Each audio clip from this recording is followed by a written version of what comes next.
Our story today is about a very controversial figure in Arizona history, mostly because of the tactics he used in subduing renegade Apaches.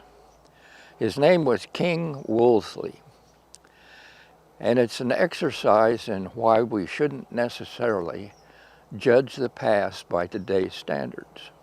Anyway, that we find him in Yuma in 1860. He's about 29 years old, and he gets a job as a mule skinner. He arrived in Yuma with two friends, and other than their horses, they didn't have $5 between them. Then he ended up going up to Fort Yuma, where he gets a job supplying goods for the military, which came into Fort Yuma from California in 1862 to deal with the Confederates. In 1862, there was also a gold strike at La Paz, Arizona.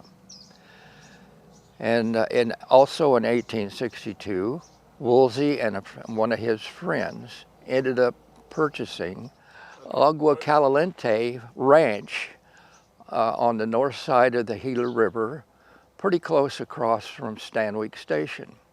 Anyway, Woolsey got his first taste of Indian depredations when he was on the south side of the Gila with two of his workers gathering wild grass and loading it on a wagon. They were attacked by a dozen Apaches. They only had one shotgun amongst them, a double-barrel shotgun, which Woolsey took, and his first shot fell short without doing any damage. But apparently the Apaches thought that he was probably using a single-shot weapon, and the leader urged his troops to attack, and Woolsey waited till the last second and brought the leader down, and the other Indians fled. Then he went and got some reinforcements and came back to finish the job and ended up hanging their leader from a tree.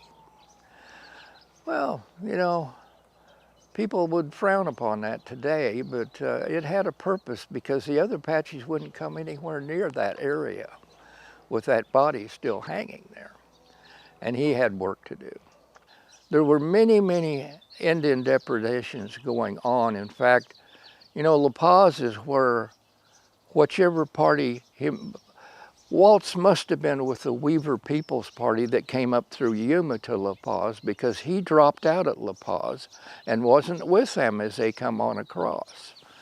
But he was in Bradshaw Mountains during one of these, some of these attacks, and he signed a petition to the territorial governor for protection with a lot of other men signing the petition.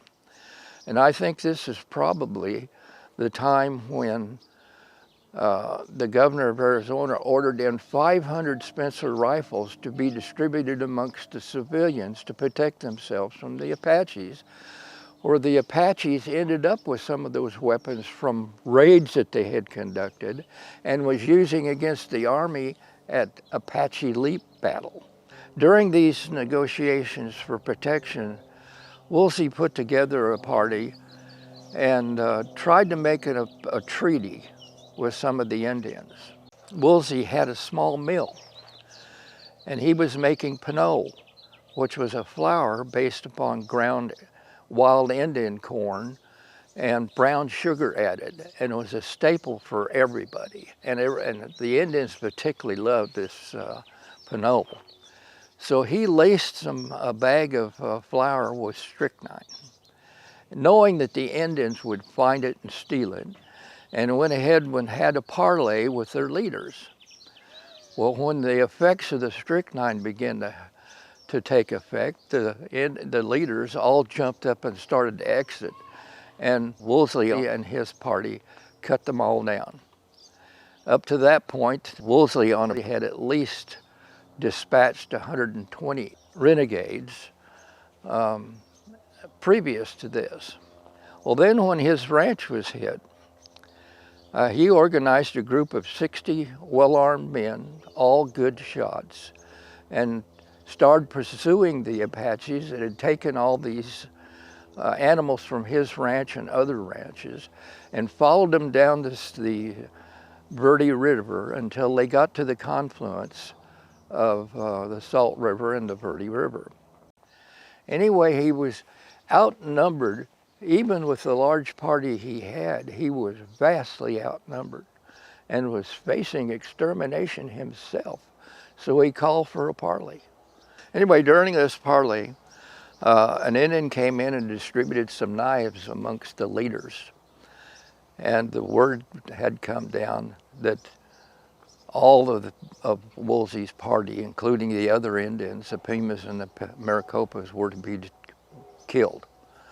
And Woolsey, on a predetermined signal, had his people open up on them and kill 42 Indians in that particular event.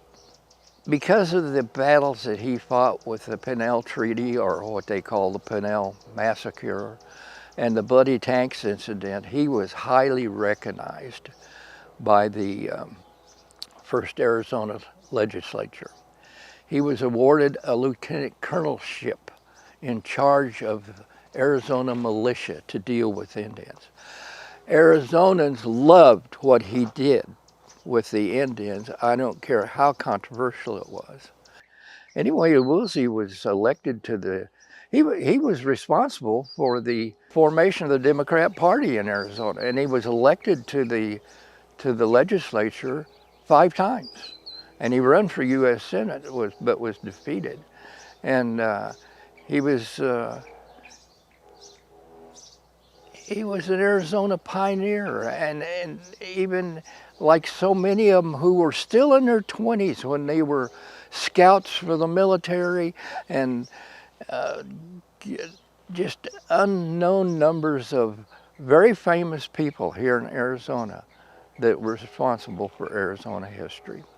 And just in case you're interested, if you would like to visit the Superstition Mountain Museum, Clay Wurst has donated King Woolsey's Sharps rifle, and it's on display at the museum.